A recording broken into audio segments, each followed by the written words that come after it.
I'm Svitek, 360 Creative Coach, and in this episode, I want to teach you how to add a camera shake to footage that has been stabilized, meaning it's been shot on a tripod. And I'm going to do this within Premiere and show you how to do it.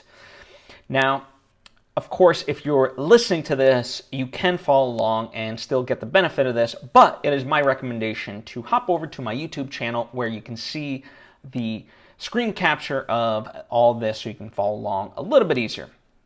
And also for context, this is great, if you've filmed something utilizing a tripod and you just want to add a little bit more grit to it, okay? So I've already imported in the footage that I'm going to use. So this right here is my stable footage that I shot using a tripod, right? So I'm just going to take a little snippet of this where I'm taking the books and going to throw it into the timeline. Okay, so there it is. There's my shot, and as you can see, it's stable. Then I have this other footage of my dog, and this I did handheld. So there's not a lot of motion to it, but there is a little bit, right? Just enough to kind of give it a handheld feel. And the good part is, it doesn't really matter what the hell the footage is ultimately, okay? As long as you have that, it's more about the motion than the footage itself. So I'm just going to take this little bit and, okay, so obviously that's way more than I need in terms of this. So I'm just going to align them up, right? The footage on top is the camera shake and the bottom is my footage that I actually want. And so what I'm going to do now is go into Effects and pull up Warp Stabilizer, okay? So I'm going to go ahead and place that on the camera shake. And what I'm going to do is I'm going to go with the Effects control and select No Motion.